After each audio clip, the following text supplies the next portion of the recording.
अगले क्वेश्चन पे चलते हैं जी।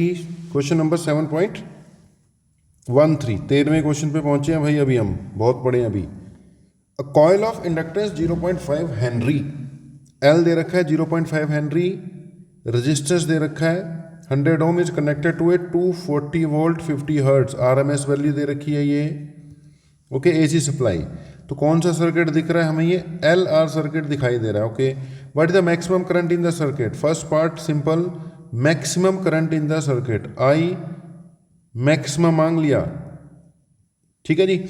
इसका मतलब ऊपर भी क्या लगेगा? मैक्सिमम, नीचे जेड चाहिए। ओके, ई नोट की जगह तो चलो 240 इंटू √2 पुट कर देंगे।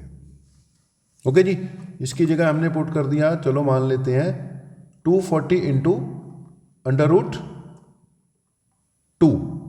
ओके, अगली बात, पहले हमें क्या कैलकुलेट करना पड़ेगा? जेड कैलकुलेट करना पड़ेगा। एल आर सर्किट है, एल आर सर्किट का जेड लगेगा √R² प्लस XL²। XL को साइड में भी कैलकुलेट किया जा सकता है, अंदर भी कैलकुलेट किया जा सकता है। XL is equal to 2 pi nu into L, 2 into 3.14 into frequency 50 दे रखी है। एल की वैल्यू कितनी दे रखी थी यहाँ पर हमारे पास? 0.5 हेनरी, सीधा किस में दे रखा है? हेनरी में दे रखा है। 0.5 से इसको क्या कर देंगे?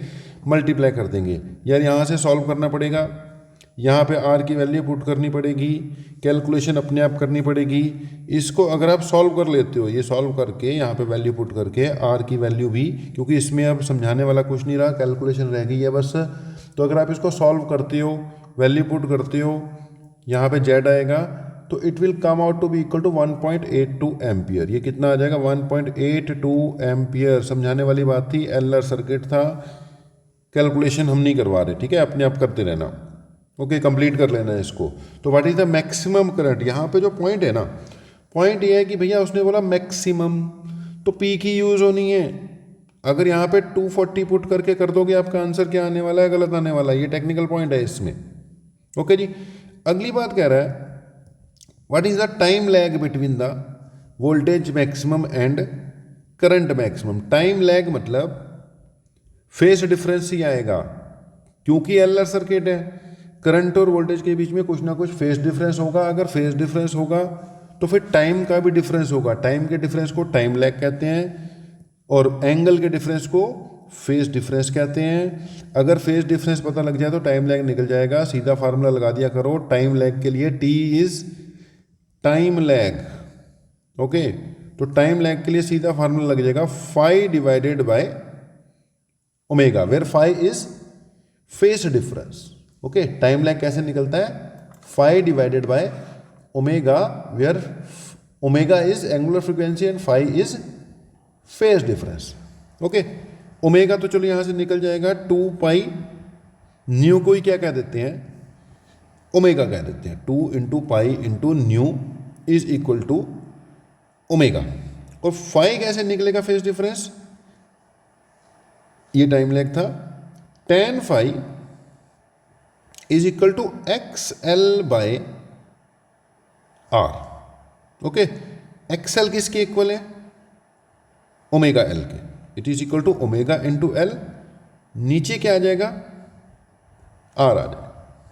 Okay, because XL is 2 pi nu into L. वहां पे पूरा कट करना था, यहां शायद हमारा ओमेगा कटेगा। तो फाई, tan फाई से क्या निकलेगा? पहले फाई निकलेगा जी। Okay, omega L divided by R use करके यहां से क्या निकालना पड़ेगा आपको बेटा? पहले फाई निकालना पड़ेगा। ये अब अप्रोक्सीमेटली कितना आ रहा है? 57.5 डिग्री आ रहा है। सॉल्व करें, मेरे पास इसके आंसर्स अवेलेबल हैं, तो मैं वहां से बोल रहा हूं आपको टेबल देखना पड़ेगा। टेबल देखना फिर कभी सिखाएंगे।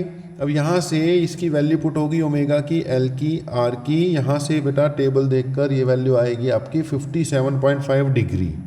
ओके, 57.5 डिग्री आ गई।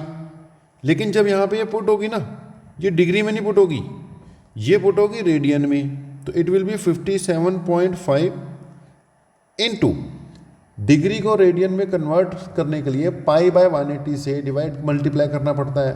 तो it will B pi divided by 180 radian.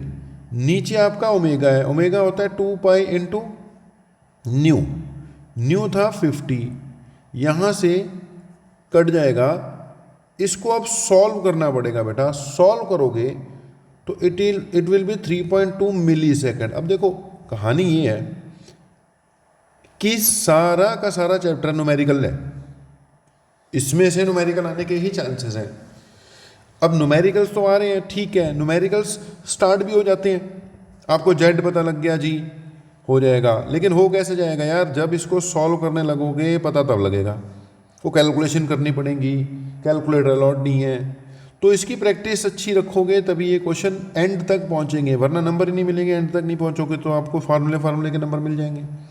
अगली बात, अब टाइम लैग था, टाइम लैग समझ में लग गया कि 5/ω लगाना है। अब उसके लिए फाई निकालना पड़ेगा, वो भी समझ में लग गया कि tan phi से निकलेगा, लेकिन निकलेगा तो तब ना जब एंड तक जाकर इसको निकालोगे।